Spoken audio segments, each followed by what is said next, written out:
It's a child. Hi. Hey. You guys, I'm wearing a t-shirt for you. I see. Oh, it's so cool. I love I- it. You're wonderful. You are. You guys look amazing. I love how you're like so very camera ready. I love it. I mean, when else do I get to brush my hair? I don't. I haven't put in my contacts in, I don't know, a few months. Right? I love it. Okay, so what are you guys doing since we're all quarantined? I'm so glad that you guys are healthy and your little girl is healthy.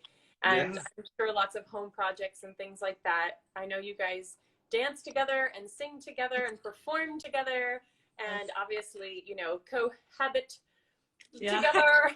How are you staying sane and what are you doing to kind of keep up your craft and create and stay like, you know, positive about moving forward?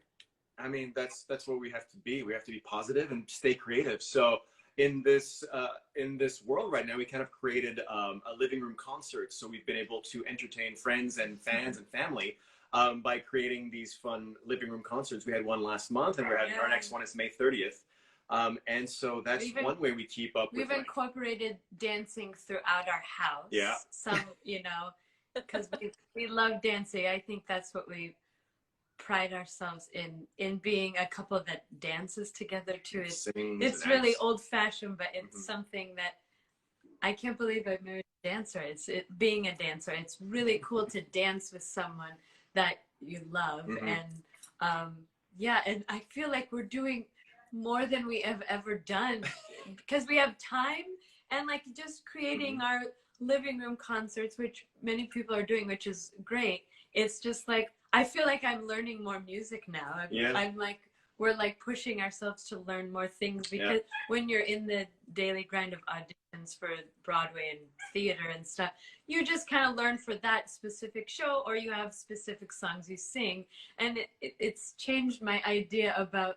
It's actually really wonderful to learn that, to do more at home with each other. It's great. So between that and cooking a lot and working out at home, we have had that's our routine. And you have to set a routine and like, okay, we got to do this. And then our baby keeps us very entertained. Yeah, she's a toddler. She's going to be 2 in 2 weeks. So it's the quarantine birthday. I know. Yes, it is. I just had a quarantine birthday. Yeah, Desi's birthday was April 30th. It's not like I do any. I know you do. Thank you for the call. It's not like you know, when you're in New York, you plan to like meet up with friends, and like everyone's so busy. It's always like people canceling, and like it's just. I actually did more than I feel like I would have done when the world was normal.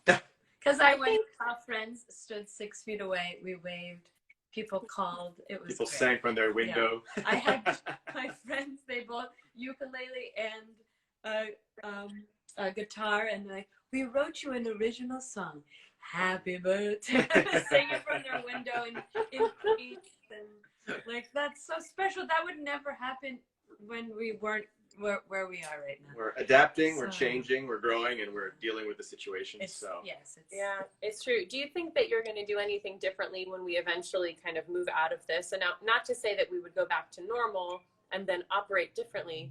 We'll go back to some sort of a different functioning. But do you think there are things that have come to mind, like in these last couple months, like you said, like this operating, we never really saw our friends. We never really spent enough of that time sort of committing to those interpersonal friendships in person. Do you think, like, are you going to change that moving forward? Or are you going to kind of be more, because I know I'm going to try. Absolutely. Oh, and I think as well that this like 2 months ago, nobody knew what Zoom was. And now everyone's like, Zoom, FaceTime, how do we get more people to connect? And I think that will be incorporated with everybody's lives moving forward, that no matter what, when we pass this chapter in this history, that we'll be able to be like, hey, Friday night, even though you're in LA and I'm in New York, we're going to have a game night. Let's connect on Zoom and we'll set up a game. We're so lucky that we have all of this. Yeah, imagine like 20 years ago, we'd have a flip phone and no FaceTime. Imagine and Skype and all that. So we're really lucky.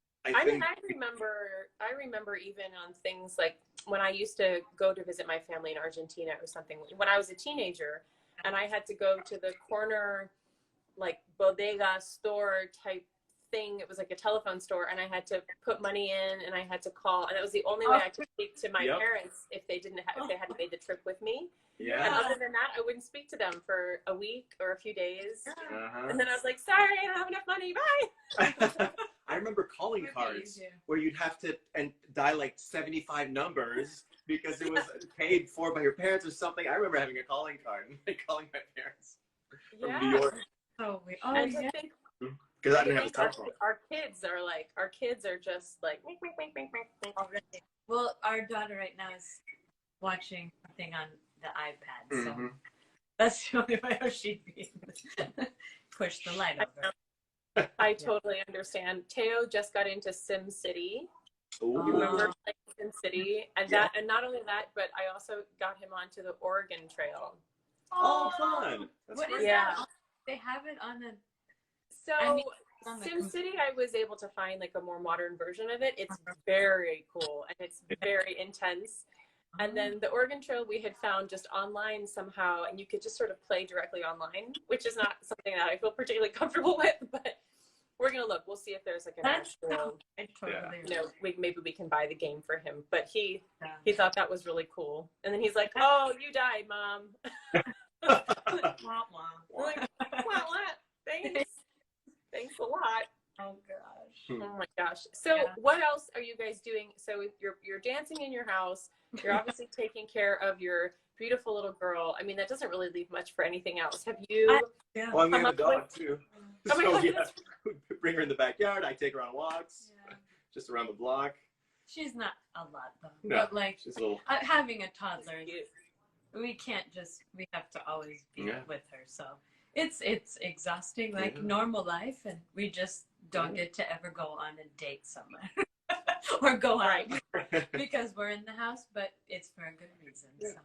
And by the time we put our baby to bed, then we're tired, and we have time for maybe a glass of wine and watch an episode or two of something. Or now we just have to practice our songs, which is kind of good. Practice our something, songs. right? So tell me about this concert you guys have coming up. Sure. Yeah, we're gonna do another one on May 30th, Saturday, May 30th. It's going to be just as fun as the last. We're gonna have songs, dance, special guests. Michelle Alves is coming. Oh yay! She's gonna sing. And another friend, Drew Seeley. My friend Drew Seeley, with whom I did the Jersey Boys, is going to be on, and we have some other special guests that we're just it's fun to bring our friends in live, and then we're gonna have some recorded stuff. It was just a great time, and we got some great feedback from people that aren't involved in the business, just people around the country that have followed us or have, like, we do this Transcendence Theater Company has a summer series. It's all canceled this year, obviously. It's outdoors in beautiful state park, and it's in Sonoma, so it's gorgeous. But we have lots of people from there that they're missing that this summer, and they know us from those concerts, so we're bringing that to them, and just people that enjoy classical musical theater. We love the old stuff. Yeah, love the old things. Well, and that kind of brings me to anybody who doesn't really understand why we're friends. But we met because we were all doing West Side Story together with Yannick down with the Philadelphia Orchestra. Yes. And I felt so lucky because I got to meet all of you guys, and at that time I think you were pregnant. But and she wasn't telling anyone either.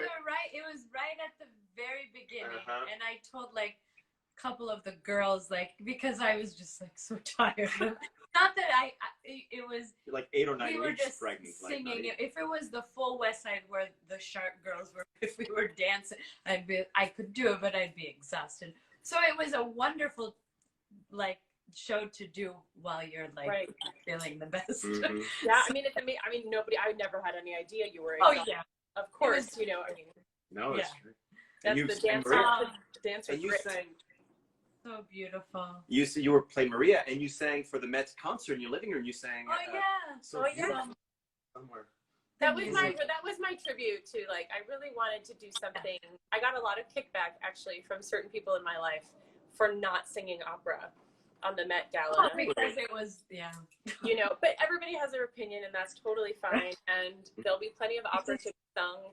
But I thought, you know, Leonard Bernstein, he liked opera singers, and he wanted opera singers to sing in West Side Story as well. And so I just thought it was appropriate. I thought the words were appropriate. I've always loved it's so appropriate. I have a friend that actually she sang it on the international tour with me, and she's a fan of yours, and she watched and she's like, oh my gosh, did you hear her sing it? And she loved it. And it's such a special song.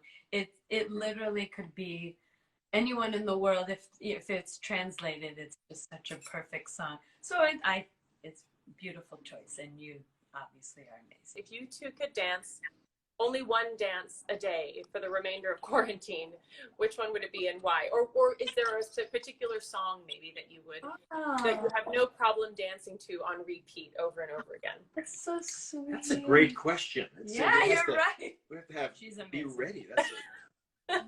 Think about it. It's a whole like dissertation on the one dance that we have that we could do for the rest of our lives once a day. I mean, there's something. Yeah, La Vie en Rose is one of our favorite songs, and a song that Desi walked down the aisle to that we did for our first concert. That's romantic. And it was so fun. And then we danced a little slow dance. There's a little dance break. So I think that's one that we could do over and over. Absolutely. Yeah, that's such a good question. Yeah. I feel like there's so many different ones. For you know, like that's so slow and romantic, but then we have so much energy that we would love to do something. One of our favorite dance medleys that we performed in Superheroes in Love, as well as incorporating it in our house for our finale of our last show, was to Shall We Dance from Crazy for You by Gershwin. Yeah. And it's fantastic. Yeah.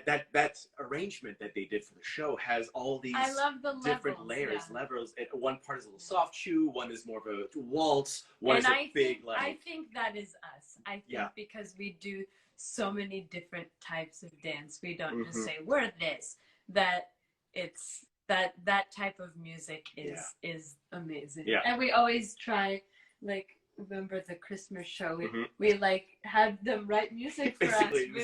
We sang the Christmas song, Christmas waltz, and then it had to go into like a 5-minute dance number, and they created, we're like, now we want it to be jazzy, and then we want it to be this, and they like created it so we could choreograph. We're very demanding. No, but I mean, like, that's what we like. But we put out great stuff. That has, it has many emotions. Yes. So I think those two will be, I hope that I love it.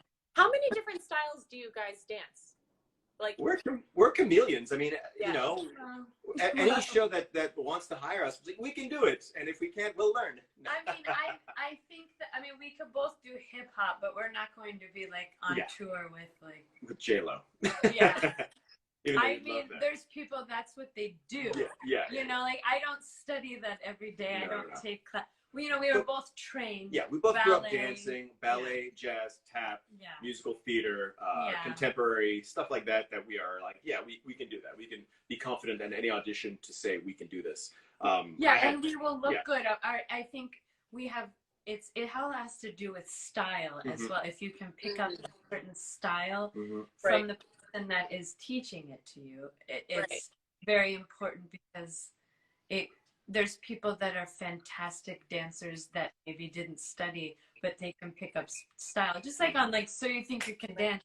Some of those people, like the older, when I used to watch it like years ago, these people like these like hip hop dancer guys just would come in and then they'd learn ballroom and like they just have it. And no matter what, even if their foot isn't pointed, they just have that style and they can pick up. What they lacked in technique, they made up with style and with and that's proper form, which was great. I don't know what that was getting at, but no, but it's so wonderful because I think we have that conversation in the arts across the board. You know, like with musicians and with singers, you know, we talk about obviously being good technical. You know, proficient at our technical abilities, whether it's singing or, you know, playing an instrument, or I was talking to my freshman year roommate this morning who's a flute player, you know, And she said it, I thought she said it so well, which was like, yes, obviously work on your technique. She's like, but first and foremost, be a good musician. I also want you to tell everybody a little bit about the superheroes in love concept and how you guys came up with that and how that happened. So we always think about how we want to mention that in our show. And we did when we first did it in Sonoma. It was like a live outdoor event. 5 years ago, we created this show for Transcendence Theater Company. But why did we call it that? So we were creating the show, and it's basically the first inception of the show was a kind of an autobiographical story of how we met, how we became a couple, and our journey up thus far. And so we also were trying to see what we should call it, right? Yeah, well, that's the thing. Yeah. And so we were like, what's a good title? What makes it special? It was like, oh, you know, An Evening with Nick and Desi. It's like, no, but what Desi's always connected with Wonder Woman. And she's awesome. And I have too much energy for my own good, so people say I'm Superman because I keep going, energizer bunny. So I just, by just like talking about that and being in love, it's exactly. Yeah, it's just like, it's such a strong, positive. Our friend superheroes are so just. Our music supervisor, we kept chatting with him and saying, you know, we're superheroes in love. He's like, well, that's a great title, Superheroes in Love. You don't need an explanation. People will wonder. It is like some people are like, why? But then a lot of people don't ask why. They just sort of like. Yeah. I mean, like the first number where we were in our costumes, or no, not our. We were in our regular attire. Clothes with my cape and her, you know, bracelet, and then we put our costumes on, a shirt and pants. So. But we don't always need to do that because we were planning on. We had our show that was going to at 54 Below was going to be on April 29th, and then we had one planned for LA for Feinstein's there July 9th. So obviously we're not doing it, but we weren't going to be in our Wonder Woman. We weren't going to be in that, but we had a way to, talk about just superheroes in general. Yeah. It's just not about that. It's just about being. It's not cheesy. Some people are like, oh, is it cheesy? It blah, blah, blah. It could be, but I don't know. No. There's not so much to explain about it. It's what we did say. Superheroes bring talked about. Superheroes. People love superheroes because they bring us hope, right? Yeah. We admire them because they're greater than people, and what they achieve brings people hopes because it's not the villains, that the superheroes are a force of good. And so, but everybody can be superheroes, no matter, like a small gesture can create a person and make them seem like a hero to somebody else. And so that's kind of like right now, like the nurses and the doctors, they are going above and beyond. We're sitting at home, we're helping, but I can't imagine what they're going through. Yeah. But like us as actors, this is going to be actors and performers, anyone in this business, it's going to be a while till we get to do what we do again before an audience. So I think right now we can bring, just like even with this interview or what you've been doing on Instagram, you're bringing someone some love, some joy, something. And I think that's what theater and music in general bring to people. It makes them connect. A group of people assemble to go on a journey together in the theater, with music, with song. And they're able to place themselves. That's why we're all superheroes. I think, exactly. I think it's fantastic, and I think anybody right now who is doing their part and being kind and being generous is a superhero, right? So superheroes, you guys, and then sharing music to all the superheroes out there. I love it. I think it's fantastic. Okay, so I have one last question. It's sort of in keeping. It's back to the kind of quarantine thing. If you guys could be quarantined with 3 characters, this is another Anna question. She comes up with the greatest questions. If you could be quarantined with 3 characters that you've played, who would they be? Oh gosh. Now you guys would have a full house, obviously. But I know, but it was huge.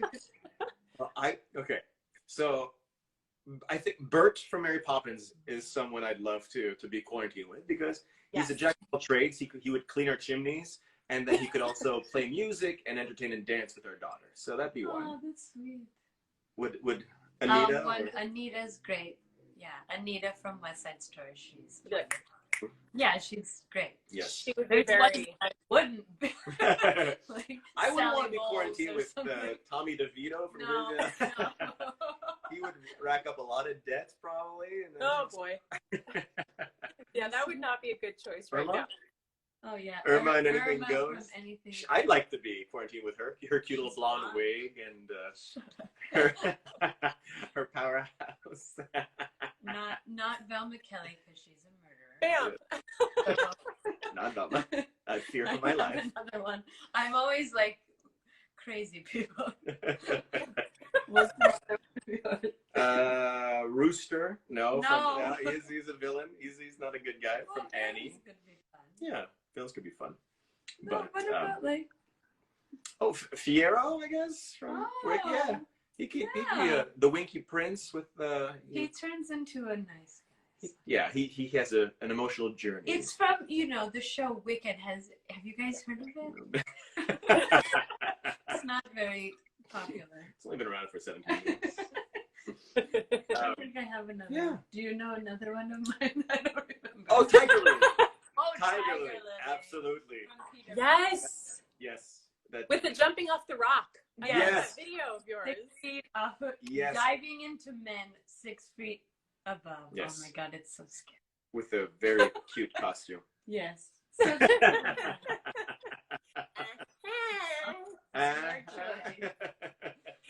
a fun question. Yes. Isn't that fun? It really makes you kind of like think about those characters and you're like, Yeah, like not so sure, maybe. And we all go immediately. The first one we think of, I think, is the first person that is going to be the most helpful in the moment. Right? yeah. But there was I think a bilingual touring version of Les Miserables in Canada, the musical. So, and it was a Canadian cast, and they would do 4 shows a week in French and 4 shows a week in English. That's Oh, And one night, the first, I think, I forgot it was Jean Valjean, he started singing the wrong language on the night. So like 2 seconds in, he starts singing, and the whole audience pulls out their playbills and starts looking for the translation. really? Yes. That's fine. I can't even imagine trying to switch back and forth like that. Actually, I feel like that would be really it's one thing to do a whole run of shows in one language and then switch, Yeah. But to go back and forth like that would be that's crazy. And you speak French, right, Nick? Yeah, it's my first language. Yeah. Right. So I mean, and even then, I think Yeah, I still you're trained. You have to like. Yeah. When I count in French. I do math in French. It's way faster than trying to do it in English. My mom's from Argentina. She does the same thing. Anytime she does math or those kinds of things, she's going in Spanish. Awesome. Did you I speak? agree. I do. I speak Spanish and I speak French, actually. Well, yes, of Well, course. you always say. I heard you speak French. I do. I've been very fortunate. I mean, I spoke Spanish growing up, and I learned French when I was a young kid in school. And it's interesting. Teo is learning now Spanish and a little bit of French, and he uses the languages to his advantage to get my attention. By his new thing these days, he'll be like, "Mom," like to call me, "Mom, mom, mom," and then he'll go, "Mama, mama, mama." Mama. He says all of And then he goes, "Mamacita." And that's when you run to him. Yeah, do not call me That's that. so cute. Oh my God, it cracks me up. And he knows. He's like, and he's like, "Do I have your attention now?" Like fine. I so appreciate you guys. We appreciate you. Thank you for Chatting talking and spending your time and your love and your energy and the performances you're going to be doing very soon and the wallpaper. All right, I love you both very, very much. Please stay healthy. Thank Stay you. safe. Stay safe. Stay home. And we'll plan something. Yes. Wow. Bye.